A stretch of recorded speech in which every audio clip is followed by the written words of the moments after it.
When I first joined the museum, it was a really quiet, sleepy little place. And since then, we've added larger permanent exhibits, the IMAX Theater, the Butterfly Center, and huge temporary exhibition spaces.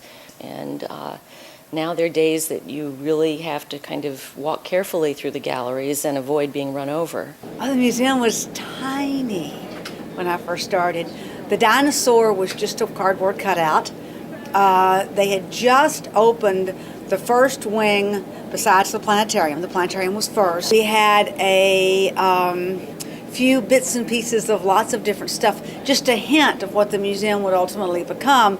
We were the first planetarium in the United States, second in the world, to do full dome video, and that happened in 1998.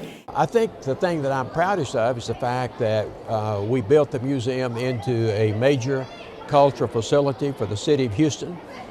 We've got the dinosaurs off their knees and taught them how to dance. And I like to believe that even though we've grown in size and we've grown in number of employees and we've grown in the huge number of visitors and school kids, that we really have never lost our way by focusing primarily on our central core mission, which is science education and giving people a place where they can come to better understand the beauty and awe of the natural world. Because of the spectacular exhibits that we now get and the educational end of it, that we're a museum that's attended by families. Children don't always have an opportunity to visit the museum with their families, so they come with their schools, and that makes them realize that as they grow, they want to do the same with their children. The museum is such a great place for educating people about their responsibilities to the earth, to their communities, to knowing about other cultures, and to being respectful and responsible. I don't know of another kind of business that can touch in so many different ways. I enjoy seeing children here. It's great to see the children looking at the various exhibits, and from time to time you almost can see a light bulb going off in their head.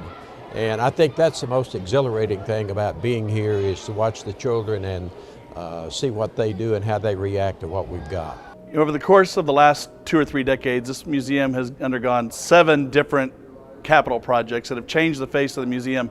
We believe that we're going to continue to have huge numbers of visitors, that we're going to be able to engage people, entertain them, educate them, but in order to do so more efficiently and probably more comfortably for them, we do need to increase the size of the building. And what we want to do is we want to have a spectacular Permian section in our new Paleo Hall, and so we've gone out and we're starting to collect. And of course we do many things where we take volunteers with us to learn the field science, that go out and help us excavate these fossils, to bring them back to the museum, and ultimately to be research as part of a research model, but of course to display and educate the people of Houston.